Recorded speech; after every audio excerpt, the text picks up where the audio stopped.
Hey Lisa, I'm good, thank you. How are you? I'm well. It's so nice to see you again. I know, and I'm really looking forward to this chat today because I know we've got so much to talk about, haven't we?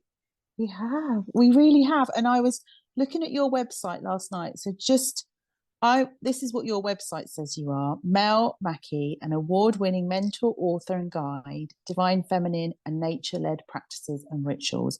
And I was like, oh, I need me some of that. Can you tell us more about what you do, please? Yeah, so I am a mentor, as you said, and I work mainly with kind of midlife women like us Hmm. who are often unraveling or have unraveled or are in that process of it and tend to kind of meet them along that pathway. And it can be, you know, often women who've come out of corporate who might be disillusioned with life or following a relationship breakdown or something's happened, that has been quite pivotal in life and is really my work is about kind of getting back to the core of who you are and bringing a lot of nature and the feminine into that as well, because we've grown up in such a kind of masculine energy world. So again, it's not anything against men, but it's mainly about bringing us back into that kind of balance and way of being as well as doing. Yeah, because we all have that masculine and feminine energy inside of us. And I'm very much in my masculine energy as a business owner, which I'm sure you can be, because we wear all the hats, don't we? We do all the things. We do the marketing, we do the admin, we do the accounts, we do the booking, and then we actually do the job. But the person that I bring to my coaching room is much more feminine, receptive, creative, empathetic, nurturing. Would you say that that's the kind of, how would you Yeah, differentiate between the absolutely. two? Yeah, so it's like an ebb and a flow to these energies that are really at the core of who we are, but also, again, particularly for us, the work that we do. You need that kind of skill set. A lot of us are empathetic, very intuitively led, going on instinct rather than logic. Again, it's really learning to trust that kind of voice within that is guiding us all the time, but we need to pay attention. And I think, for me, it's that voice within that knows better than I do. Again, if I just can quiet the noise or the logic of too much masculine energy, then I can actually gently move forward with my life and my business. So again, it's a very different way of being and showing up than your traditional kind of business, which is pushing, striving, a very different energy. With this, it's far more receptive and kind of tapping into other people that are more on your vibration and Yeah, wavelength. Yeah. yeah, because when you go out there, and I know we've talked about this now, because recently I've stepped away from social media, whether that's a pause or a breakup or a breakthrough, who knows? But I found all the noise really overwhelming. As an HSP, as a highly sensitive person going online, it's like the minute I switch on that Instagram square on my phone, it's like I can hear everyone talking to me at once. Yeah. And so, but more than that, I think if we look at how the messages we get as women in society, it's very hard to like drown those out and say I do not consent and I'm not conforming, and to go within and be with yourself in a really busy, noisy world, isn't it? Yeah. I mean, again, for me, it takes so much practice, but what I've recognized now that I know more about how I feel and I'm more in tune with what I need when I need it, Mm-hmm. it's very much for me that I know I need that quiet time. So I love being on Instagram, as you know, but Mm. I also need that time away from that noise as well. And for me, it is being really discerning about what I'm giving my time and energy to. So Mm-hmm. again, it's not just this mindless scrolling, but if I'm in that place that I love learning and absorbing, good, knowledgeable information. But the flip side of social media as well is it stops me creating. I become the consumer. And I think, again, when you're in a creative business or you're trying to be in more of a feminine energy Mm-hmm. and share your kind of voice, your wisdom, or whatever, you need to tune into yourself. You need to be listening to you, not the world at large around you. So for me as well, it's very much a pick up and put down kind of process for me with everything, whether that's reading a book or what I'm ingesting can either spark an idea or it just completely diffuses it, or I end up kind of confused going down a hole that's somebody else's idea. So I think again it's that of learning to know what I need when I need it. So again, stopping all the doing and just, kind of sit. And for me, the big thing is nature, kind of getting out and about and just either having a walk or whatever. I don't sit there for hours meditating. It's not that, but it's just becoming really present with myself and thinking, well, what do I need when I need it? There are moments I recognize now, again, through monthly cycle, whatever seasons or whatever, where I'm in a creation mode, and others where I'm in I need a quiet time mode, and it's recognizing that as well, of coming back to myself and not being drowned out by everybody else's views and opinions. Yeah, so it would help, before I went online, I'm thinking, is to be more in tune with myself. Like, it's not good to go on there when you're triggered or you're not feeling great about yourself. But what I'm hearing is that you're in tune with yourself all of the time, so that you can work out what you need. And then that's putting boundaries, like you're saying, be discerning about what you're taking on board. But then also there's a discipline there, isn't there? And there's boundaries around what you're ingesting or consuming, however you decide to take that information in. But I get what you mean. Like, you get on there and you just, sometimes I feel like I'm swept up in a bloody cyclone. Yeah. Like with the amount of information overload, is just, it drowns out your inner voice, doesn't it? It drowns out your inner voice, and I think it also drowns out your own creativity. We've talked about this a lot as well. We're both creators, so whether that's writing, journaling or whatever, it's like, well, whose opinion is this? Whose voice is in my head? Is it mine? Is it somebody else's? How do you want to live your life? How do you want to run your business? All of that.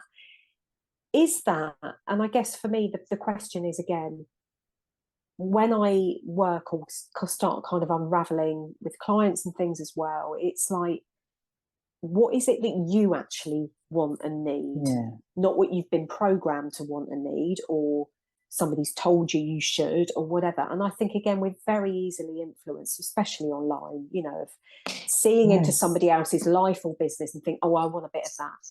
But actually, when you delve deeper, do you really, or what does that look like? So I think it's really tapping under the layers and under the hood of what sits behind all of our own kind of wants and desires as well. But where does that come from? And I guess a lot of the feminine, again, is about feeling, and it's around, well, how do you actually want to feel, rather than what does it look like?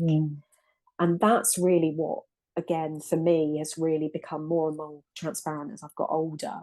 Again, we were talking about, particularly in midlife as well, I don't have the energy like I used to. No. So my energy is not only my time, but my energy is really precious. And I think it's finding ways as well of knowing when I need to just down tools and recharge, and recognizing that a lot more, that it's okay to stop the doing for a bit and park the to-do list and just go, do you know what, I'm just going to have an hour out, or I'm just going to sit and have a cup of tea. It doesn't have to be this great big thing, but it's daily practices that just keep bringing me back to myself. And then you find that voice of comparison or whatever, the overwhelm, it goes, because you've tuned out from it. Yeah. And my daily practice for that will be similar to you. So I'm not anti-meditation, but it's not my thing. It's not. And I think we could talk about mindfulness and meditation. I think I want to say to the people listening, don't feel like you have to sit in a tree with your legs crossed and like a yogi doing your meditation. It isn't about that. It's about being present, and it's about, so walking is a great one for that, because like you say, you're out in nature and you're connecting. You feel the wind on your skin, and you can feel the sun on your face and your feet on the ground, and that's very grounding. And then for me, journaling would be a way that I come back into the body via the busy mind, so like downloading everything that's in the mind and then coming back into the body. But I do think it is really important to be connected to your creativity when you're a creative person. Yeah, and I think, Did like you were saying, have you go on. always been creative, like as a child? Is that is that something you've discovered later on in life? Well, you know, when people say, oh, what runs through childhood? So again, like inner Yeah. child stuff, whatever. But again, for me, when I did ask my parents, well, what was I good at, you know, when I was a kid? Because there was nothing that I really stood out on. I definitely wasn't sporty or anything like that. And they all said, you know, for my family, you're always making up stories. You're always telling us stories, always Yeah. writing. So Same. yeah. So again, it was like, okay. So I think again, you know, we talked about this briefly before, but there are threads that I see now throughout my life. So I come from a family as well of gardeners. One of my relatives had a flower stall outside Fulham Broadway tube station Oh, years right. ago. Yeah. And so for me, that came in late in life, like, you know, with the flowers and the gardening, whatever. But the writing part has always been part of my life. And I think even if I didn't have a business anymore, I would always write, even if it's just for me, you know, like we were talking about journaling or whatever. But I think journaling is a brilliant way, again, of just getting everything out unguarded and onto the page. Yeah. It doesn't have to be for anybody else's consumption. You don't even have to read it No. again. But that's transformational, I think, as well. So, yeah, even being mindful about that. And also, once you get all of that horrible kind of crap out of the way of what's cluttering your mind, Yeah. then you get to the juice. You You do, probably don't find that as you? well. You go, okay, now I've got to where I really wanted to get to. So I think, yeah, again, that is part of listening to within.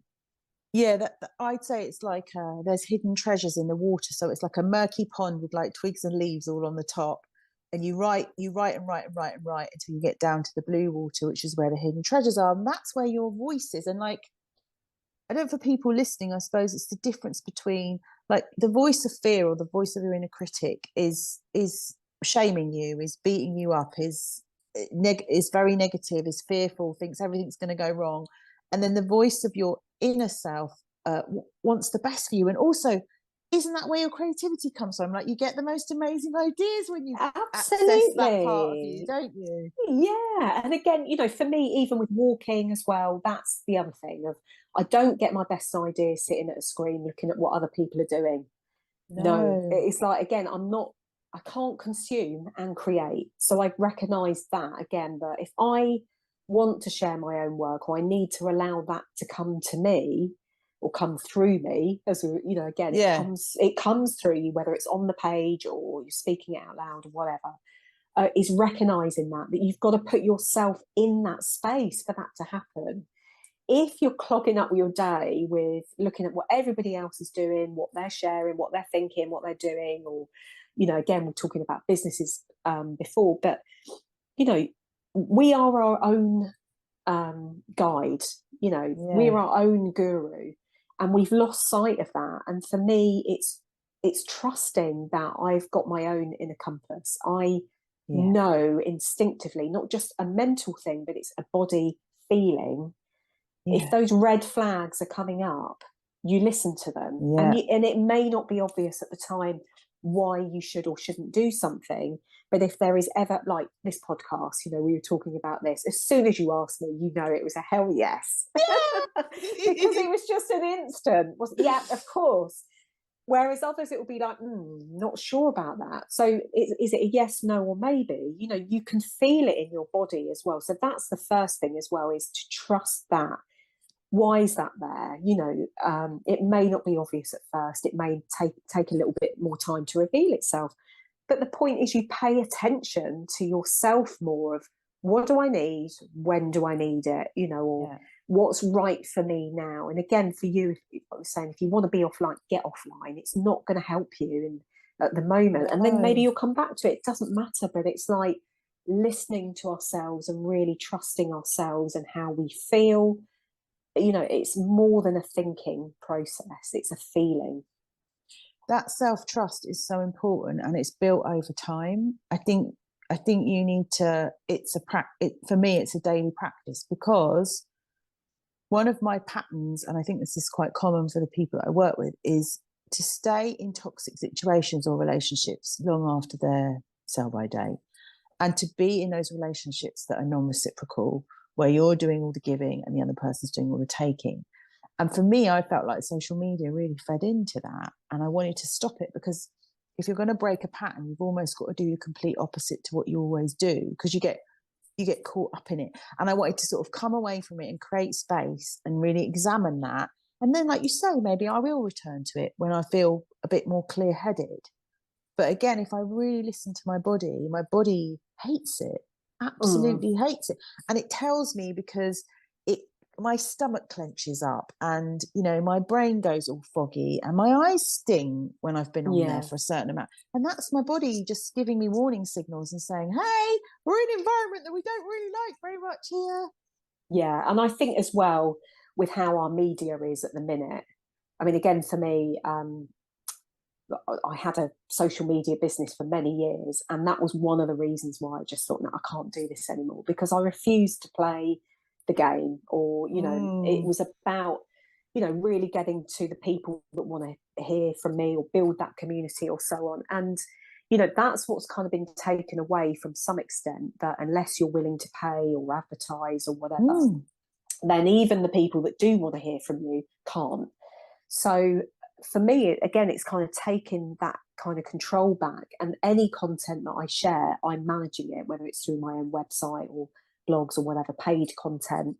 But yeah, it's always questioning, you know, again, what am I doing this for and why, you know? So it can be draining, and just keep recreating this content that goes out there, and then, you know, you feel like, well, is anyone actually bothered about any of this, or what impact am I making, or whatever? So I think it's that, again, when you said, you know, just constantly giving to that machine,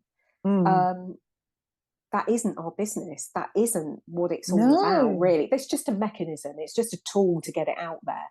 So you revisit the toolbox, and that's where I think we're at.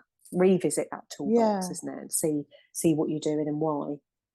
I mean, going back to the self-trust thing, because we've already sort of identified that being connected to the self, and there's things that disconnect us from ourselves, and that in order to be connected to that intuition, or to the core of who we are, we need to be in touch with our feelings. And I work with so many people that have had that. It's almost like the disconnect, maybe from their throat chakra to their solar plexus, you know, like they get in situations where they can't use their voice, or they, you know, they feel stuck almost.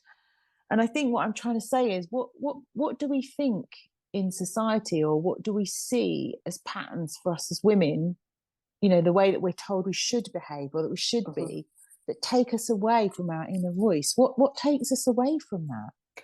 Well, for me as well, you know, another side of my work and business is speaking up about baby loss after my own. And for me, it was like, during that time, there wasn't a lot of support, or any, you know, that I found. And that was really when I had to use my voice, the need to write. So a book came from it, you know, which I published 4 years ago. But that was a real eye-opener for me, not just talking about that subject in itself of baby loss or miscarriage or whatever, but how women are represented, and makes me incredibly angry and fired up, even now as midlife women, that our voices are still so suppressed within society across many, many things. So again, for me, it's that feeling truly empowered to use our platforms in whatever way we can to make a difference. Or, you know, it's not necessarily about my work directly, but is empowering another to speak up. You know, and that's happening, but we've still got such a long way to go, you know. And it's only by one person doing it, then another goes, okay, well, maybe I can. And it doesn't have to be this grand scale either. It can just be a very small conversation or whatever. But our voices, bodies, minds, spirits, whatever, we've been suppressed for so long. And that is changing. And again, I think coming back to the feminine, like I said, it's not about male bashing at all. No. But it equally works for men, that they are not just purely in masculine energy. It's a blend of both, that Again, men can talk about their feelings more and express what, you know, whatever they're going through, difficulties or whatever. You know, and even our rates of suicide amongst young men is enormously high, and yet nothing is really spoken about tackling, you know, the kind of extremes with anxiety, mental health, well-being, and so on. So we're only just scratching the surface, I think, of a lot of it. But it is about open forums and people being able to talk more about the realities of life, which we don't always see on social media. It paints a very good, you know, positive image all the time, but it's actually getting under the skin of everything that enables people to keep showing up and keep speaking up, I feel. And I think that's the disconnect for me, because in order for people to be vulnerable and to be able to share stories and feelings, they need to feel like they're in a safe environment. And I think Facebook and Instagram, if we can speak about them both, they're both different beasts, if you like.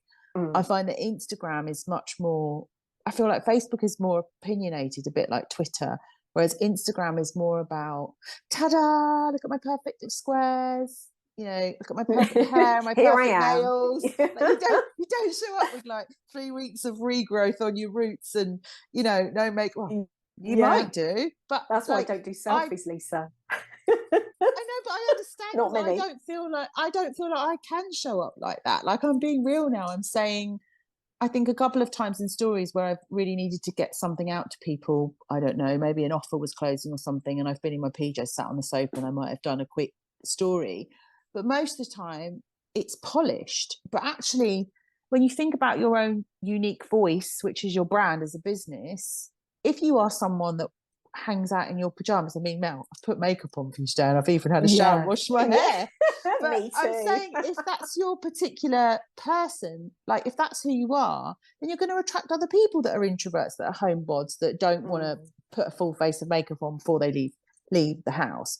But I think it's about creating this safety. And obviously, as a trauma survivor, parts of me don't see the world as a safe space. But the adult part of me also knows that the internet isn't a safe space for you to share all of your private, most inner thoughts. That's why I created a Facebook group for my Wild Hearts. I wanted to put us into a safe space where we can talk.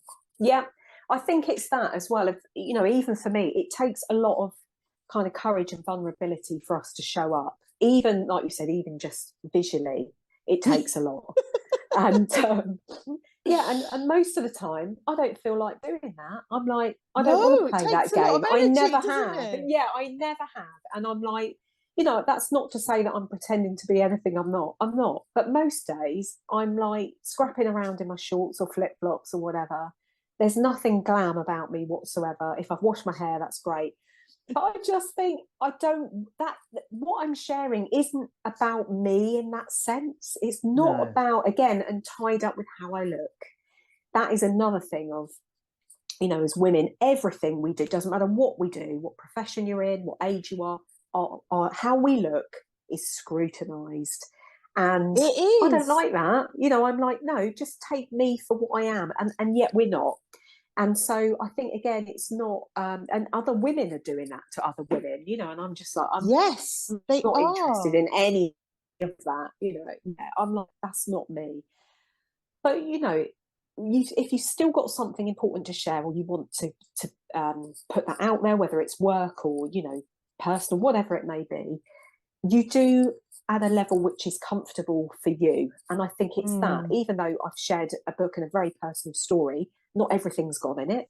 You know, like, there's boundaries there. You know, I don't want all of my life out on social media. Thank you very much. You know, there's things that you have to kind of, again, be discerning about, that you think, you know, I don't talk about my family. I don't show my nieces and nephews. No. You know, I don't show where I live, parts of what I do. But, you know, again, it's really, we manage that process, and we've got to come at it from a place of where we feel strong and in control about it, rather than I'm just going to put everything out there, even if you feel a bit vulnerable about it. And I think it's that, managing it in a way that it works for you, and that's what you put out and what comes in. You know, it's a two-way thing. And like you said, when you feel like this is triggering me, then you walk away, you know, you go and do other things. But circling back to your story about the baby loss, sorry, I wasn't skimming over that. First of all, I want to say I'm sorry, because I just can't imagine how painful that is to lose a baby. It's just I can't even put my head in that space. I really can't. But then to go through that, and then it's almost like you're transmuting your pain and telling your story, because that makes other people feel seen, and that makes them being able to get through their loss easier. But like you say, it takes a lot of courage, but it's also very cathartic, I know, to write, isn't it? Because that's what I did with my book. There is a catharsis in just letting it all out. Yeah, I mean, for me, I wrote immediately. I did that anyway. Did you? So I used to do like morning pages, you know, like Julia Cameron. Yeah. So I'd always done that. I'd always had that as, like we said, a tool in one of my tools. And so in the early days afterwards, obviously very, very dark days, that I would write. And it was for no other purpose than just for me, just to get that out of me and onto the page. And then as time started going by, I thought, hang on a minute, there's going to be more to this. And so I knew quite early on, I thought, I am going to do a book on this. I am going to write this. And I thought I'd only write for a year, but it took 3 years, you know, on and off. And I realised, I thought, I'm not done yet, you know, again, and it was part of the... So it only comes through grief healing and then the transformation that's come from it. And I knew that I needed to go through part of that healing process before I could publish it. So obviously then that was going to take some time to do that. But it's interesting now that I look back on it, kind of 7 years on, just how life-changing that was. And in the way that, not only from the loss, but also what it brought me. And it really did strip my entire world and work and business and everything. You know, that was my life-changing moment. And to now rebuild. So again, for me now, it's very much about how I live my life. And like I said, nature, again, was a massive part of that and still is. But also the fear of speaking out, you know, I don't have time. You know, I realise the fragility of life as well. And that is what it really, really brought home to me. That, you know, we can sit here and just think, well, maybe I'll do that, maybe I won't. Life is short, and so many things have happened since then too, you know, that's kind of reinforced that, unfortunately. But it is that for everybody, that we live in fear of speaking out of repercussions that may not happen. But for me, it was like, the overwhelming need to speak and share that story became far bigger than if I chose not to. And I think that, again, now, you know, for me with my work, it's not just about baby loss or whatever. It's about that, if you have that need or that story or something in you, whether, like, you know, like we said, you're a healer, you help others, you're in service somewhere, then go do it, because life is short. And I believe all of that happened, as horrible as it is and was, for a greater reason that I may never fully know. But I think it's that, again, that you either say yes to life or you don't. And that for me was, I chose that I needed to live, really, for me and for Grace. And I still do to this day. That's lovely. But going back to your process of writing as well, around like how you shared it, I think it was done in a boundary. There was a process to it, which is probably follows the grief process or the change process or whatever you want to call it. But they always say, don't they, write unedited, and then you go back and edit it afterwards, because just write it in its rawest form. And the morning pages of Julia Cameron is a great way to get into that creative flow, isn't it? So just a cheeky plug for those listening. Journaling Your Jammies is on the last Wednesday of every month, and we use the morning pages process. I call it freefall journaling or therapeutic journaling, as a way to get in touch with that creative part of yourself. Now, when I wrote my book, then, like, just as a comparison, because my process was different, But also I think it shows me how much I edit myself, because as I was sitting there listening to you, I was thinking, I didn't really do much editing around my book, because I think I edited it as I went, and I wrote it from the voice of a 10-year-old girl, which was obviously my inner child, but still didn't feel safe enough to kind of claim that as my story. I just made that observation as I was listening to you talk. I was thinking, oh, Lisa, that's like, often I've thought about going back to the book and editing it, or writing a follow-up, or do something with it. And then there's a part of me that goes, just leave it as it is. Just, you know, like, if that's in its rawest form and that's what it needed to be, and that's your first book you've published, you didn't write it to be a New York Times bestseller. You wrote it because the little girl inside of you needed to tell her truth, basically. Well, I feel that now with my book, you know, like I said, quite a bit of time's passed on, and we've gone through the pandemic as well, so there's like more stuff that's kind of come off the back of that, but that is how it was meant to be. Like you, I just think, no, there's not a sequel. Well, there could be a sequel to it, but there's not going to be. It will be very different, but it is, you look at it then with a different perspective, you know, and I do now, you know, I go back through the book, and I don't tend to revisit it, because obviously the beginning bit of it is very dark, but you know, when you get through it, it does obviously get lighter. The transformation does come, and it's here, and it's kind of ever evolving. But I think it's that again of, like you said, editing ourselves as we go along. You've got to have that. If you're writing, you've got to have that freedom and free space just to get it all down, you know, and unedited. Then like strip bits out if you're not comfortable with it being out there afterwards. But I think it's really that's where the beauty is. But maybe that ties back to the social media platforms, where we as women are trying to have a voice in a safe space that doesn't feel safe. And perhaps I don't know about you, I can't speak for you, but I think I do edit myself in what I say. And you were saying earlier before we came on the call, some of the things that you say are really good, and and you know, like you on social media, and we were talking about it. But like, I like the idea that you were talking about. I mean, maybe just return to old-fashioned blogging, which I think Substack is what you're using, which is a version of that, really, where you get subscribers, where people can see you, because on social media, after 24 hours, you know, what you've summoned up all this courage, you've edited yourself, you've created a pretty picture, or a meme on Canva to share with your audience, and then after 24 hours it disappears in a puff of smoke. Whereas with a blog, it kind of stays there. And I think if one of your drivers is legacy, like one of my drivers is to make a difference, but say one of your drivers is legacy, you want to leave something behind for the women that have lost children. I want to leave something behind to the lost children, as it were. If that's your legacy, then I'm just thinking about drivers. You want to put that in a place where people can always find it if they need to. That's the point of it, isn't it? Absolutely. And I think, you know, that's the thing, that it's like fast fashion, you know, with fast content, and you know, fast and also food.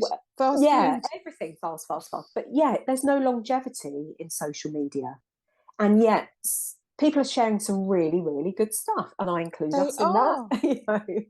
You know, it can take you hours to craft something, and you think, you don't put it out there for somebody just to like it. That's not it. It's has this made any difference? Am I talking to anybody, or am I just talking to myself? But again, it's not always about having that endorsement, but it's about reaching the people that do actually want to hear from you, who are interested in what we're sharing, what we're doing, potentially want to become clients, whatever. But, you know, it needs to be in a place where, there is, and absolutely for the book, you know, it's in the British Library. It will be there long after I'm gone. You know, that was the idea, that this mattered to me. It matters that Grace was here for a short window of time, and then she's gone, you know. But even now, it's like, when I'm gone, that book will be there. So it becomes far bigger than just a few likes or a comment or no comments on Instagram. It becomes about a movement, you know, that you are actually being with people, and having that sense of belonging, I guess. but also they're soul to soul conversations, you know, like this. When They you and really I met, are. it was an instant, oh, It yes, was. oh, there you are, you know, hello, you're one of me. Like, you know, we straight away. So again, that can be replicated online, and I've seen that time and time again. But the problem we've got is that our content, however good it is just falling down that hole. So for me, again, it's my own website, it's content that can be repurposed, you know, again, for you, books, courses, blogging, groups, whatever. We need to just keep a tight rein on where it goes and making sure that it's with the right people. Yeah, and it's a shame, isn't it? Because, and I've often asked myself this question, I don't know if you have, because it isn't for the likes and shares and comments. I suppose sometimes it is to get a conversation going, but I think I probably talk about things that aren't appropriate to talk in that environment, that doesn't feel safe enough to have those conversations. Yeah. But do you think that people really don't understand how social media works? As in, are they scrolling past us because we're invisible to them because they're not our people, is what I've thought? Or do people just get so lost in the scroll and they're numbed out and they're not connected into their bodies, and so they don't like anything, they're just consuming, like you say? I think it's a mix of all of those things. But also, if you're talking about an emotive subject, so and I don't tend to talk about it an awful lot, but I took part in the World Childless Week, like last week, whatever, and people could register for webinars. Now, if you looked at the social media, there would have been hardly any likes, comments, whatever. Right. However, how many people were registered for those webinars were in the hundreds. So again, it doesn't necessarily, you know, our measure of impact or anybody taking anything from it is not instantly translated into a like, or that isn't our value. And I think, you know, again, the more emotive you are, the more you're talking about, you know, like you said, maybe childhood trauma or whatever, there will be people that are just lurking, consuming. Lurkers, and I think, the lurkers, that we just, they're there. And you may never know unless they tell you. You know, I've had people contact me after, or they'll send me a DM or whatever and go, thank you for that. They won't say it publicly, which is fine. No. And again, a lot of my work and what I do are big life transition topics. I am not about to put out a quote that says how wonderful I am from this client, blah, blah, blah, because it's confidential, you know? So again, it's like being open to that. But again, what you're talking about, not everybody's willing to share. They're not willing to endorse. That doesn't mean our work is not valuable. It is. But it goes back to the trust again.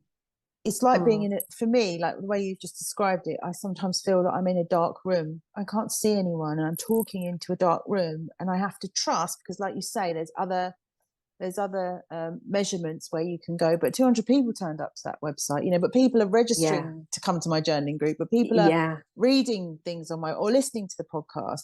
You've got to trust that the right people are going to see it. It goes back to that trust. And if you don't have good self-trust, it's really hard to trust stuff outside of you, isn't it? Because it's really, of course it is, not trusting yourself, isn't it? Yeah, but because again, we don't have any direct or real-time feedback. And we're talking about this earlier, that if you had a room full of 75 people in front of you, and they're your audience, they're all there, willing, waiting for you to share your wisdom with them or whatever you've learned, right? You'd give it your best shot. You'd just be like, I'm here, I'm present, I'm with you guys. Each of them matter. And I've had that before in person, right? You cannot put anything on that of seeing those faces and people and actually seeing human beings. What we're disconnected from is just seeing profiles and disassociating them as humans as well. But again, you've got an audience, say even of 5 people, doesn't matter. Those 5 people you're making a difference to in that moment. And and I think, you know, but that isn't a driver, or it shouldn't be, behind what we do. Just do it anyway. Do it anyway. You know, it's that of, I'm just going to keep, if you believe that much in it, then and we've got these gifts to share, then it's like, just do it anyway. Yeah, and you're right. When you go back to that human element, like it dehumanizes us, social media, even though it's meant to be a tool to socialize and connect with one another, which it has, because you and I have got to know each other better through it. So you can't knock it, I suppose, when it's used in the right way. But like you say, it can dehumanize, because I don't necessarily think this for like the bigger companies, like, I don't know, Amazon or John Lewis, where people are expecting them to sell things and they know that they go to those places to buy. But when it's little old Mel or little old Lisa, they're just sharing, I wrote this book, or, this happened to me and I want to share it with you so you don't feel so alone.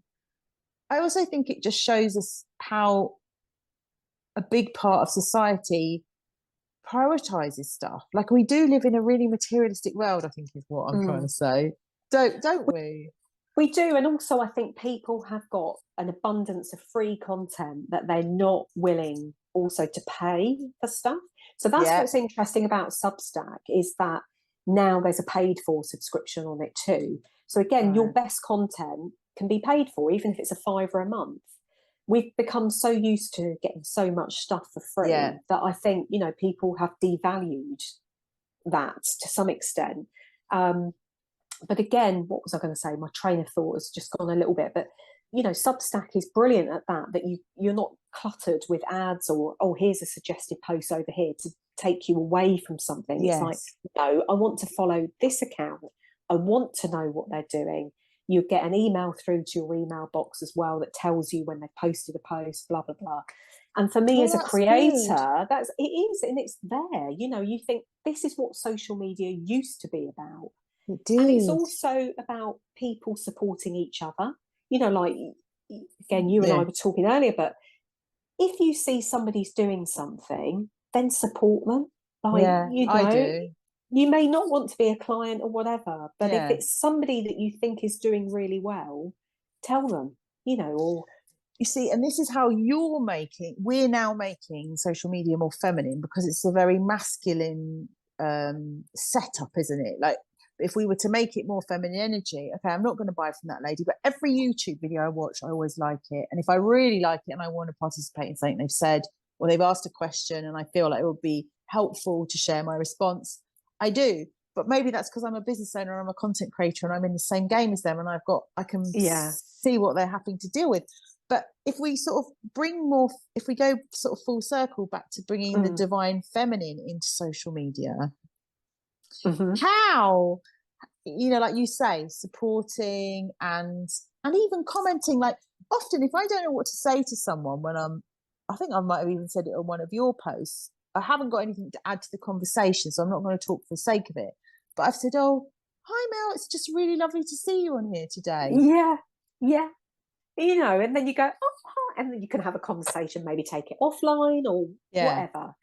But it is that of, oh, somebody's actually seen it, and it's not just for our self-worth and thinking, if they like it, then I'll create more. It's like, you have to kind of just keep doing it anyway if it works for you. Again, it's not just doing everything if it's all just dying of death. But what's interesting for me as well is the Reels side of things. I was very reluctant to get into, and yet now I can actually see who's seen them.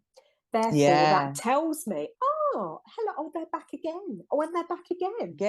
So again, when I have that wobble thinking, why am I creating this reel again? It's a load of old rubbish. I'm thinking, no, and most of the time I create them for me, because I'm just like, I like it, so I'm just going to put it out there, and they're little memories for me. But also, then there's people that I can see now, they're back again, they're back again, they're back again. They're part of my tribe. And what I often do for that, especially if they've got their own business too, I go and see what they're doing. And I go and like theirs, and I go and comment on theirs. So again, the feminine thing, I guess, if you bring it back to that, is giving, receiving. It can be a very subtle creating, the creativity element of it, like the actual, like, if you're just creating for yourself, like maybe it's about the intention behind the creation, behind the post. So the post is not to reach as many people as possible, because it's going to be an epic fail.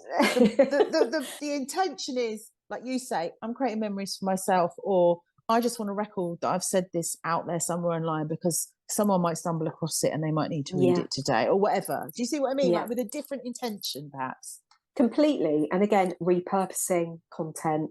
Yeah. You know, I don't just create one thing and then it's just in one place and then it's No. lost, like, you know, within an hour. It is used for other things as well. So I think, it's being really smart with that, I think, as well. But comes back to the time and energy as well. I haven't got time to keep creating new content or whatever. I want it to stick with that. And also, I don't want to keep consuming other stuff as well. I'm there to kind of share as I go. And I think it's that, again, what's the best use of my time and energy that we talked about earlier? You know, again, masculine and feminine, both. Yeah, so in terms of taking your business forward, I'm assuming that you're never going to go back to your marketing social media hat. You're just going to continue, because that again is very masculine, isn't it? Like you're just going to continue on with your feminine energy. Can I just read to people what you wrote on your website about the divine feminine? Can I just share it? I think it's it's beautiful what you've written, but it's also, it really explains it well, puts it into words well. It says the divine feminine comes from within. So that's the thing, isn't it? Everything's out there grabbing our attention. I will read the full thing. Grabbing our attention. How often do we go within and just be with ourselves? I just think there's too much out there harvesting our time and attention that stops us from doing that. The divine feminine comes from within. She finds her path and operates instinctively from the inside out. Intuitively, from the inside out. She finds her path and operates intuitively from the inside out. Can't read my own handwriting. She's a powerful energy of being, overdoing. So not doing, being. Her body knows the answers. Oh, it's so good, this, Mel. Her senses intuit direction. Her voice gently and calmly whispers. Thing is, when you're out there in a dark room, your voice starts getting louder and calmly whispers about it. Yeah, because you're talking to yourself. Yeah. And she offers herself all the love, kindness, and compassion in the world. That's so lovely.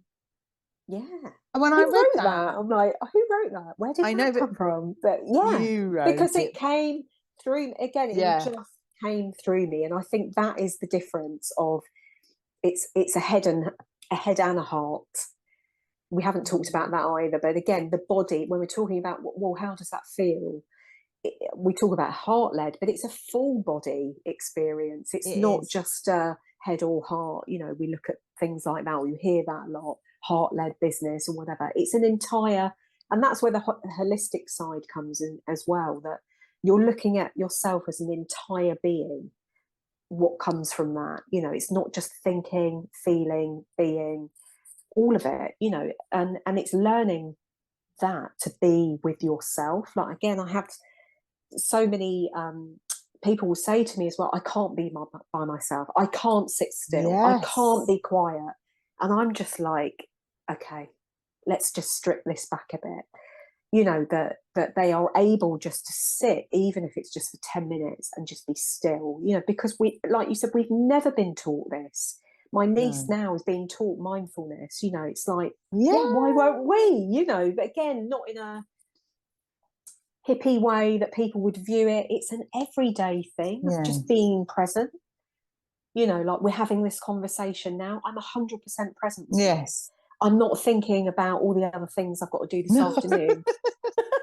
Not yet. But, you know, it's that of just wherever you are, be where you are, just be in it. And we're so uncomfortable with that.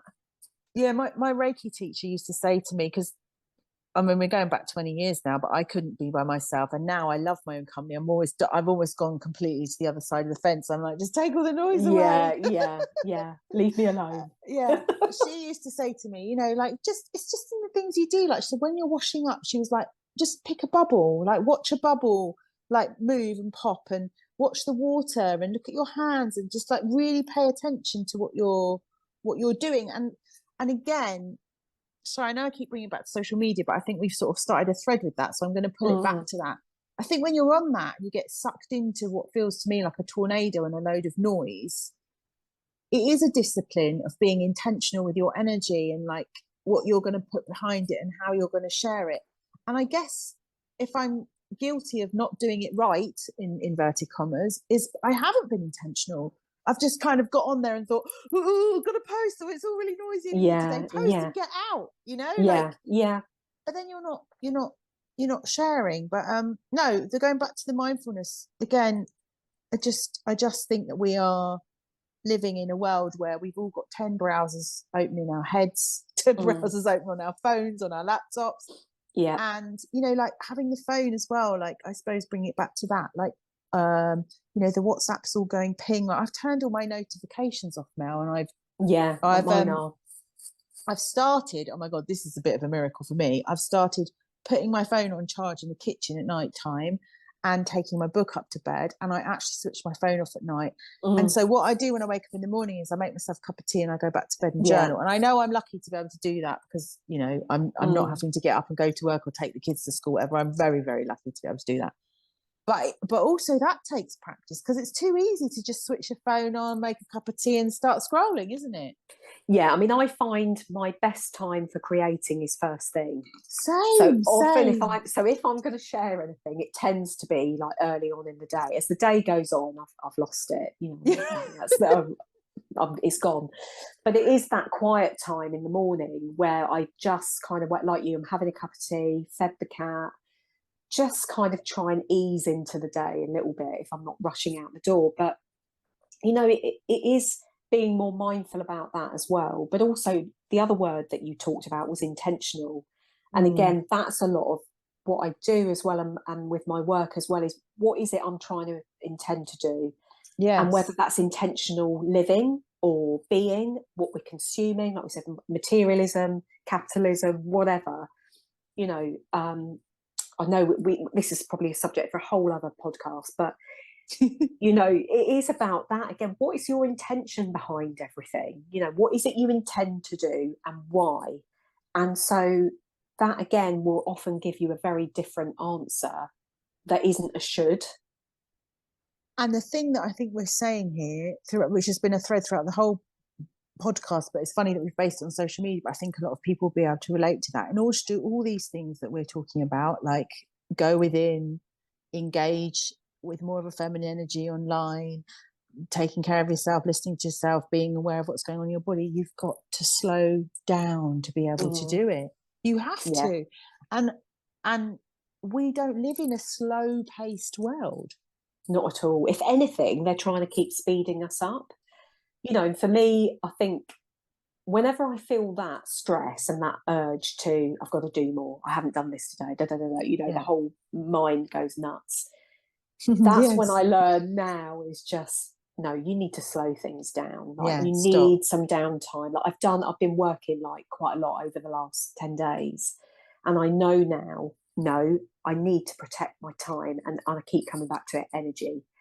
I know now, especially getting into midlife and menopause, and that's a whole other ball game. I don't have the energy, that I used to, you know, and that's the reality of it, which means I have to say no to things as well, but not no to myself. And that's what I'm learning as well, is that not only our voices matter, but we matter, our bodies matter, our health matters. You know, if anything's brought that to light. And so, this fast-paced world, it's like, no, sorry, now is my slow time. And even my husband, you know, throughout the pandemic, that's what's changed for us for the better, is that he was very much out the door 7 a.m, home 8 o'clock at night, very fast-paced, you know, corporate life. He's now based at the bottom of the garden in a shed. He's not gone back into an office for 3 years. You know, lovely. Our entire way, you know, and even how I was kind of, like you said, a few steps ahead. He's with me now on this journey of slower living. You know, we're looking at midlife, retirement for him more than me. But, you know, again, a slower pace of life. And that's what nature ties in with, the seasons, the cycles.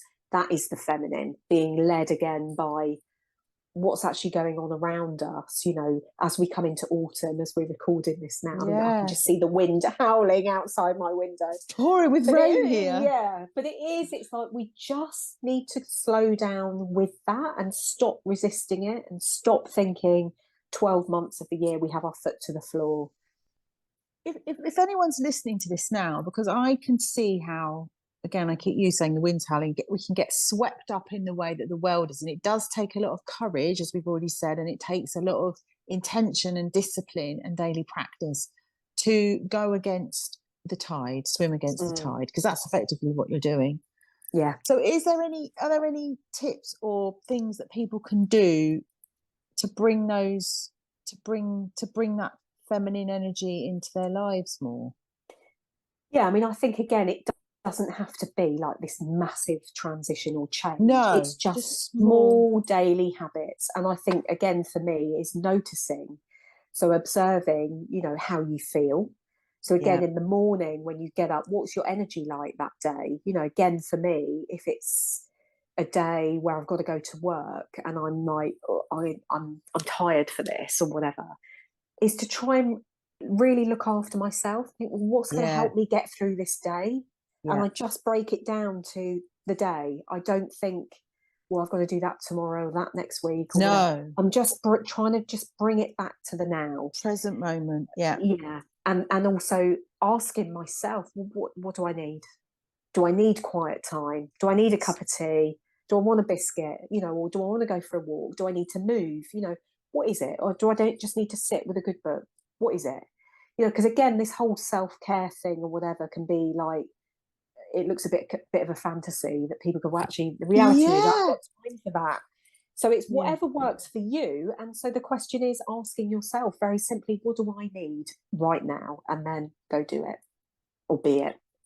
And a lot of people listening to this, sorry, just to layer that up a bit more, don't actually know what they need. So again, this comes from childhood. So the child that was ignored, or the child that wasn't, the child that was emotionally neglected. So a parent would never have said to them, oh, Mel, you're sad. What do you need? Do you need a hug? Or do you want to go and be with the dog? Or should we make a cup of tea, like you said? No one ever asks. So, and that's another thing we're not taught, I don't think, and we should learn this stuff at school, or we could learn this stuff at school, to tune into our bodies. And a lot of the time, people don't know what they need, but also it can be a trauma response to just blurt out, I don't know. And I do the thing that you do. I do the daily check-ins, put my hand on my heart, close my eyes, take a deep breath in and say, how are you feeling? What do you need? And if you slow down, and first of all, maybe you will say, I don't know what I need. Perhaps you will be like, your inner critic will fire up and go, this is ridiculous. Like, I don't bloody know what I need. I just feel like crap. But the more you do it, it does need to become a practice, doesn't it? Because the more you do it and the more you tune in, your body does let you know, like, where's there tension in your tummy? Like I was saying about going online, my eyes get fuzzy or my brain goes fuzzy. Like, just really notice like what's going on in your inner landscape. And just be the observer. Like, just be the observer. Like, you may not have, like you said, an instant answer, and a lot of people don't. No. I'm thinking of lots of people at the minute, I don't know what I need, I don't know what I want, don't know where I'm going, I don't know what I intend to do. That is where you just, you do need to slow down, but it's also, you need to observe and you need to understand, why don't I know? Or am I afraid to find out? Or, again, our own opinions and being discerning or whatever. It will come, but the more you sit with it, it is a practice. It isn't an instant fix. So, and again, just going back to the journaling, that's why it's such a good practice, like the morning pages, because sometimes you don't even reread what you've written. But if you ever care to sit down with a cup of tea and look at what you've written in your morning pages, most of the time you will repeat the same crap every day. I'm worried about X, Y, and Z. I'm worried about X, Y, and Z. I'm worried about X, Y, and Z. I'm going on about that again. Yeah. And you will keep, because that's the nature of the beast, of the brain. But if you get down, like you say, into that other space, like into the body, and it's more of a holistic thing, and you write from that, the voice of your higher self, those messages will also change over time, and you'll also get to know yourself, and you'll have a beautiful relationship with yourself, and that will ripple out into the whole of your life. It will, but I think, this is my final thing I'm going to say, because I think we're probably going to be tight on time, aren't we now? But it's just to say as well, this is inner work that's ongoing, right? Yes. Nobody gets there. Nobody's got it all sussed. That's the other thing, that just, again, time back with social media, You look at somebody else, you're just looking at a window, a show reel of somebody else's life. It is not real. And I think, you know, again, we joke about this. If you saw the reality behind the picture or whatever, you'd view things very differently. But it is this work, this inner work that we have to do. You're never done, you know, and that's the No. hardship of it. That's what I say to people as well, you know, and they're like, oh, but I feel so shit. I don't want to do that. It's like, look, you either deal with this now, you start now, you start. That's the worst thing, starting, because it will come back and keep coming back and get whatever it is that's getting in your way. It will keep coming back.